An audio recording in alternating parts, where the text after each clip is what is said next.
This episode contains graphic descriptions of real medical scenarios faced by real medical professionals. Listener discretion is advised. From Knowledgeable Provider, this is Critical Incident.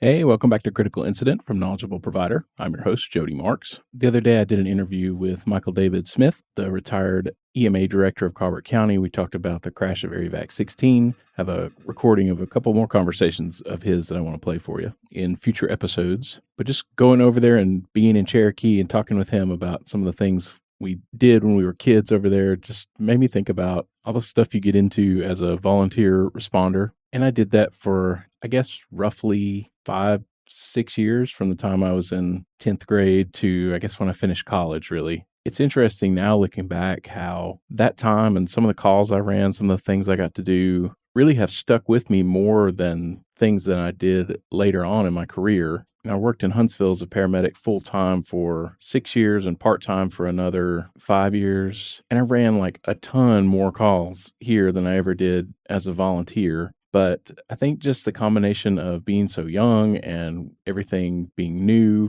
to the field, experiencing all that stuff for the first time, because those are some pretty crazy situations to be put in even as an adult, much less as a kid when you really don't even know what you're doing, never seen anything like that before. I think the first cardiac arrest call I ever ran was a traumatic arrest. It was a car accident on Highway 72, really right within sight of where the ambulance lived at the time. This thing, we called it the squad building. Older guys, 60s, 70s, I guess, crashed. And I don't know if it was a situation where the accident killed him, like it was truly a trauma arrest, or if he like had a heart attack and then crashed the car, that kind of thing. But I just remember crawling up under the car. The police chief at the time was next to me, and the guy's laying there on his side on the pavement. It didn't appear that he was breathing. I remember the chief reached in and sort of did this kind of precordial thump deal, and then it seemed like maybe the guy started breathing. So looking back, I don't know how accurate or valid that was, but there was some attempt made to stimulate him to breathe, and I don't even remember the rest of the call. I just remember that one scene in my head. I think that was the very first time I ever encountered a cardiac arrest of any kind. Another cool up under the car situation I remember was the car had rolled over and the patient was underneath it. And the reason it's memorable to me is that Darren Hoagland, who was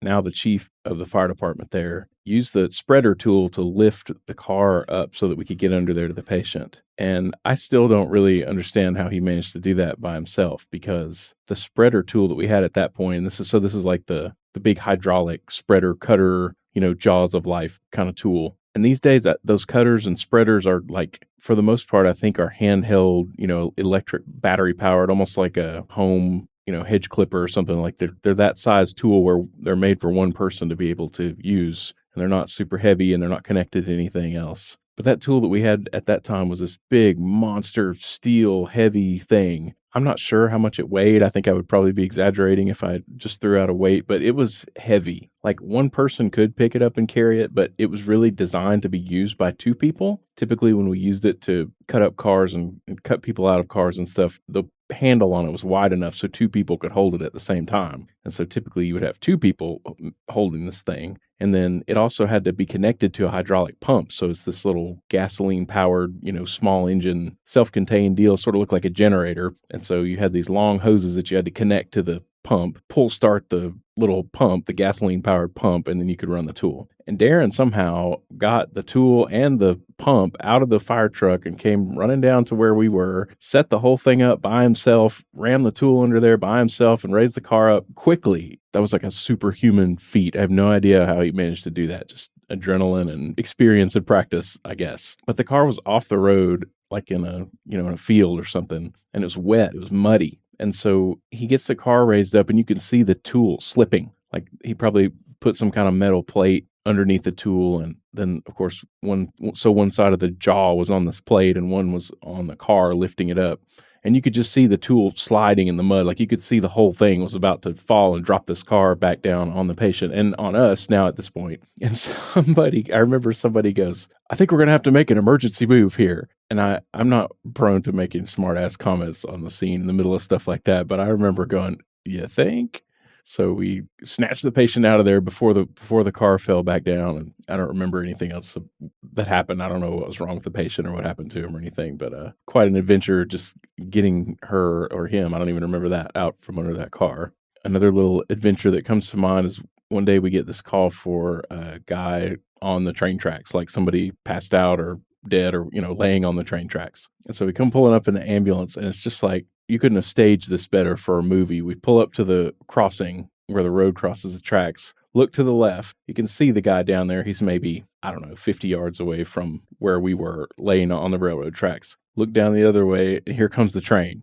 You could see a long way, so that the train was a pretty decent distance away, but it was coming. So I jump out of the truck, I run around back, and this is like a van ambulance, right? So the backboards are underneath the bench in the back. So I throw the back doors open, shoom, pull a backboard out of there, and just take off running down the tracks, yelling at this guy, hey, hey, like the train's coming behind me. You could hear the whistle blowing. And the guy, I assume, was drunk, passed out, whatever, but he actually came to and got himself off the track before I got down there. And then we walked back to the ambulance as the train was flying by us. So we're walking now by the train that's moving. So that was an interesting little moment that I'd like to think maybe I helped that guy get himself off the tracks and averted a disaster there. Probably the worst train-related incident I ever worked happened out there. And I actually was doing a ride-along for my maybe intermediate training with the paid ambulance service with Keller. This minivan load full of kids got hit by a train. There was, I think, one adult in the car, and the rest of them were teenagers, preteens, and it was just awful. I remember there was a little boy that died at the scene. I remember kind of examining him a little bit afterwards, and you could just tell his neck was just broken, just feeling behind his neck was all crunchy.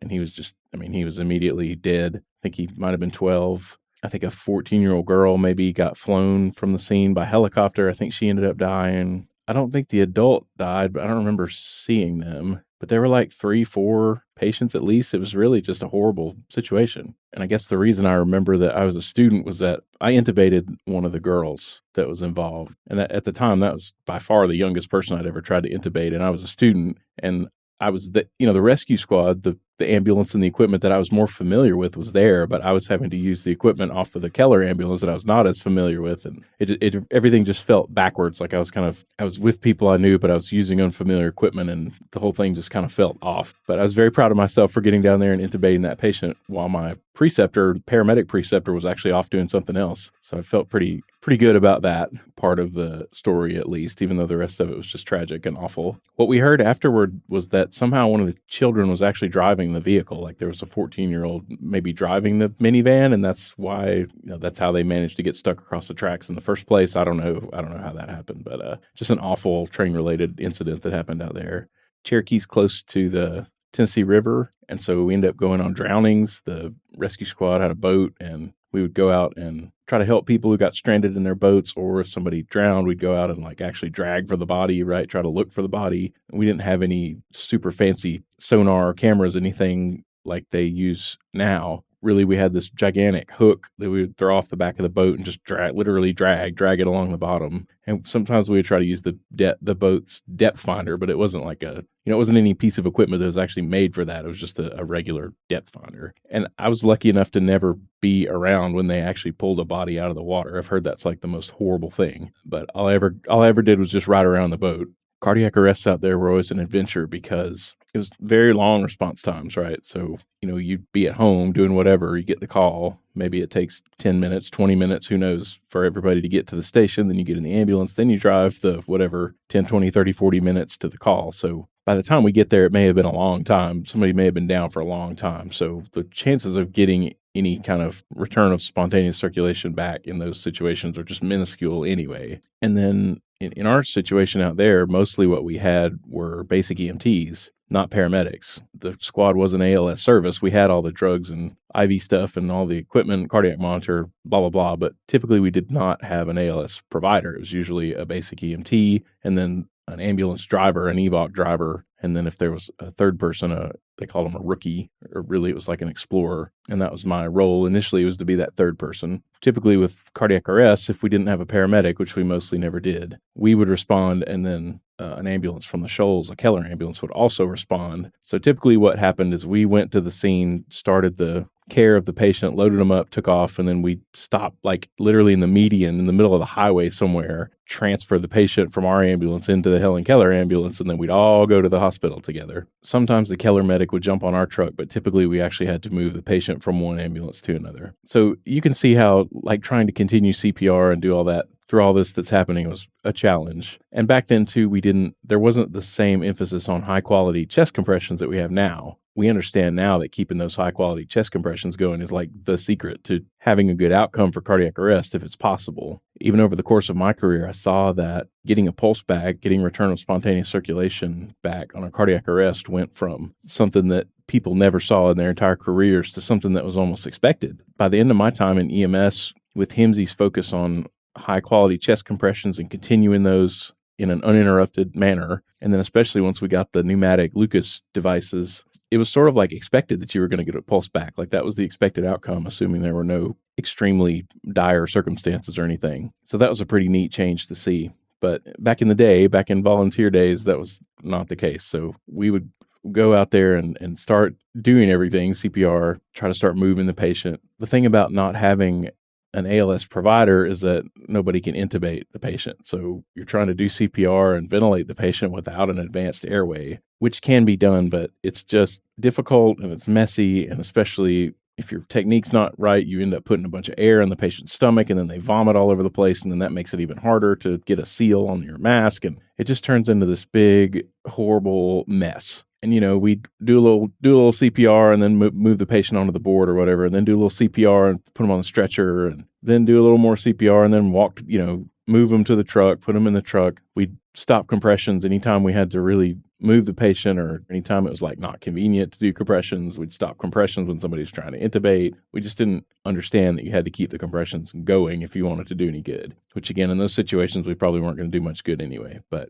I remember the first few times you don't know how you're supposed to react to that emotionally, right? Do you do the TV thing and be dramatic, right? Come on, damn it, breathe, damn it, live. Do you cut up and have a good time and, put the defensive shield up and just not think about what you're doing? How are you supposed to act in those situations? I think that's something you develop as you do it more. But when you're first starting out, especially when you're a kid, you don't know how to act. So I had iterations of all of those things from at different times and different calls. Of course, in a small town like Cherokee, you're always picking people up that are known, right? So somebody on the ambulance is going to know the patient that you're taking care of. So that always makes it hard. That creates a whole other level of difficulty for people who know the patients. And then you also have the small town element of everybody knowing everybody's business. So we'd go out in the ambulance, run the call, come back, go in the gas station to get a Coke or whatever, and everybody wanted to know, like, who was it? What happened? Or if somebody was actually listening to the scanner, they would know what house we had gone to and could surmise who we had picked up. And, hey, what happened to, Danny Joe, whoever? And so it was always this weird dilemma of like, I can't tell you that. None of your business. I remember a wreck down there one time. I think I was probably an intermediate EMT by that point. These two people flipped a truck. Seems like one person got kind of thrown out of the truck and one was still trapped in the truck. And it's way off on this rural road somewhere. So we get down there, me and one ambulance, and probably just one or two other people. And so we've got the one patient that's out that we can get to. We've got the other patient that's trapped that we can sort of get to. And so I have to make this decision of, well, how do I prioritize the transport? How do I use my resources? Because really in that situation, when you have more patients and you have resources to take care of it, that's a mass casualty incident, right? So me and one or two people in one ambulance and two very injured patients, that kind of counts technically as a mass casualty incident. So you have to start kind of thinking outside the box. So I knew I had a second ambulance coming from the Shoals, a Keller ambulance, and I think there was another EMT there with me. And so I made the decision, okay, we're going to package this patient. You're going to take this patient in our ambulance and leave me here, and I'm going to take care of this other guy. So I grabbed some supplies I thought I might need off the truck, and then I sent one patient away in our ambulance, knowing that the other ambulance would be there soon. And it seems like someone had a problem with that, but I'm like, well, what do you want me to do? I mean, I'm technically like turning over a patient to a lower level of care, I guess, if I'm an intermediate or a paramedic and the other EMT is a basic. But like, what are you supposed to do? Am I supposed to dick around and just let this patient be here on scene laying on the pavement while we screw around with this other guy? But the thing about the other guy was they had a rifle like in the back window, those racks that you see in the back windows of pickup trucks that mostly people now, I guess, put umbrellas in them. But this guy had a rifle in there. And so truck's upside down, he's underneath the truck, and then underneath him, between his body and the pavement, is this loaded 30-06 rifle. So we're trying to gingerly maneuver around this gun while we're trying to assess this guy and try to figure out how to get him out of here. So that added a little layer of excitement to the whole proceedings. We didn't have a whole lot of violent, gun related things that happened. I guess the most interesting gun thing that ever happened to me out there, or that I was involved in out there, actually happened to my family. So this was during the time when I was in college at UNA, and I actually lived on campus over in Florence. And normally I would come home on the weekends to Cherokee and run calls and do whatever. So this, I think, was a Sunday night. I'd been in town all weekend. I'd driven back to my dorm room. I'd driven back to Florence. I remember I was backing my truck into a parking spot at the dorm, getting ready to go inside. And the pager tone goes off. The radio goes off with an emergency call, and they dispatch somebody to my address, my parents' address, for shooting. And my first thought was, well, someone must have broken into the house and my dad shot him. That would be the most logical conclusion. So I pick up my phone, call the house. My mother answers, and she goes, "Your dad shot himself in the leg. It's an arterial bleed. I can't talk to you." Click. And I guess I'll avoid any more specific details, but it was an accidental shooting. My dad sustained a single bullet wound to the leg that actually miraculously passed through and didn't really hit anything important. But obviously that freaks me out, right? So, of course, I take off, hauling ass, right, going back home. I made it all the way from UNA, downtown Florence, back to my home in Cherokee, which normally I think is about a 45-minute drive, before they got my dad off the scene. So I made it to the house and walked in. And I remember he's on the floor and he's packaged. They're taking care of him. So they ended up putting him in the helicopter and flying him to Helen Keller Hospital. And he ended up being fine. It was no big deal. But that was probably the closest to home thing that ever happened to me out there. One day we got a call right across the street from my house. Our across the street neighbor had gone into cardiac arrest at his home. And so I just remember going right over there, and it was kind of weird for me at that point, being the very first person there with nobody else there to help me. But we worked that code, and he passed away. He didn't make it. I guess that would be the second closest to home thing that ever happened to me out there. It's probably a wonder I didn't die driving around like a maniac on those back roads in my pickup trucks with my little flashy lights. I had one of those self-contained dashboard rotating light things that sat up on the dashboard, plugged into the cigarette lighter, and had a rotating like beacon light, and it made this god-awful noise, and it put out all kinds of flashy lights. It had mirrors and lenses and stuff in it, and it put out a lot of light. But later on, I got real fancy and got one that strapped onto the sun visor, so that it was, if the sun visor was up, it was up out of the way, but then you'd flip it down and it was two little strobe lights, and you turn the strobe lights on and it just went so it was a little bit quieter, but the rotatey light before that was out. And I would haul ass down those back roads with my big rotator light, try to get to these calls. It's a wonder I did not have an accident myself. The closest I ever came, one day, me and another responder, I guess I won't point out who it was, but we were driving in separate vehicles. I think maybe we were going to a fire call, or I don't remember what we were going to, but we go around this curve. We're coming up on a bridge, right? And so this person goes around the curve in front of me, and I can't see them. I come around the curve, and their car is sideways in the middle of the road. They had lost control and almost ran off into the creek, off into the side of the ravine, whatever. And so they're sitting completely broadside, blocking the entire road as I come flying around this curve. And this is in my 1979 F-250 Giganto truck. So I slam on the brakes and lock the tires up, it's these big mud tires, right? And they're sliding along the pavement. And I'm like, I'm not going to stop. But I did get it stopped before I hit the other person's car. That was almost a big old disaster. No, I guess that was the closest I ever came to killing myself on a call. It's a wonder. I don't know how. I did some firefighting out there. I was a volunteer firefighter around the same time. I was also a volunteer EMS responder. I took the firefighter 160 class, so I did have a little bit of actual training in how to fight fires. And I didn't stick with that for more than a few years. I kind of gravitated a lot more toward the medical side of it. But I had my turnout gear, and I've gone into burning buildings with an air pack on and fought fire and done all that stuff and learned how to operate the pumps. And very, very cool to be involved in something like that. A couple of times I even got to respond to things by myself. I went and put out a car fire by myself one time. I went to a grass fire one time by myself. I remember I had my hose pulled out into the middle of this field, putting out the fire. And I remember turning around, and the fire has flared back up between me and the truck. And it's like pretty much about to set the fire truck on fire.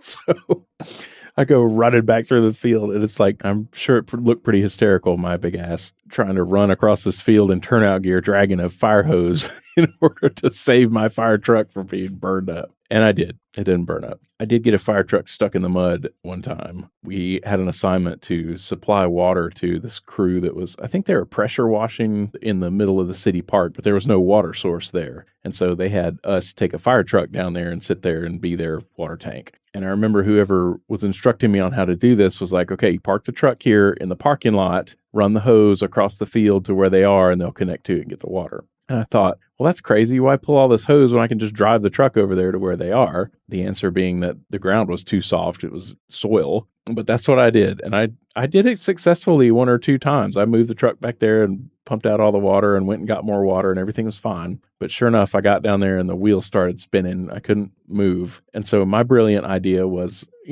fire trucks, they have big water tanks, right? I think this particular one had a 500-gallon tank. So I think a gallon of water weighs like 8 pounds. So 500 gallons of water, you're talking about an extra 4,000 pounds sitting in the back of the truck. So my brilliant thought was, oh, no problem. I'll just blow all this water out of the tank, and then the truck will be 4,000 pounds lighter, and I'll be able to just drive right off. And so that's what I did. I engaged the pump and opened one of the nozzles on the side and blew every bit of the water out there. You know what happens when you put 500 gallons of water onto dirt? You make a whole lot of mud. And let's just say that did not make the situation any better. I was not able to move the truck.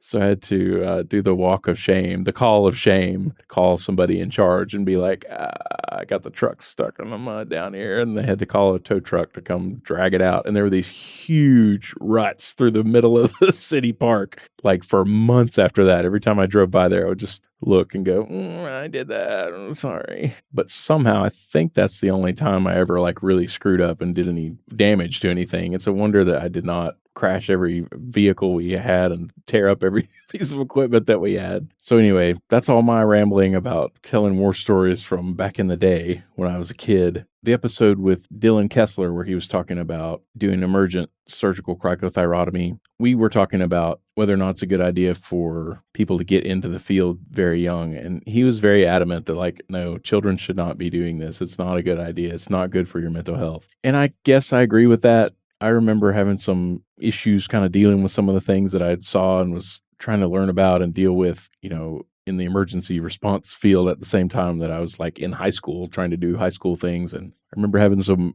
rough days sitting in the cafeteria at lunch, not wanting to eat whatever my food was because it looked like the puke I'd just dealt with the night before, or, being just emotionally affected by whatever call I'd run. And when you put it that way, it's probably not the best idea to let young people get involved like that. Looking back now and thinking about turning a 16-year-old kid loose into those situations, it makes me just cringe. I wouldn't trade those experiences for anything, but maybe the whole premise of it was not the best idea. But that was my experience, and those were the early experiences that led me into my career that I'm still in today. So for better or for worse, that's how it's worked out for me, and I guess that's really all there is to say.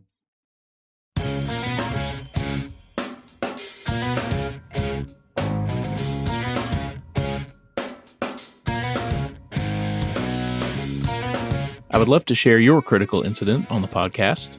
If you have a story you want to tell, send it to me by email at thekppod@gmail.com. That's thekppod@gmail.com. You can send it in writing and I'll read the story. You can make a high-quality recording of yourself telling the story and I'll play that. Or I can interview you about it, either remotely or in person.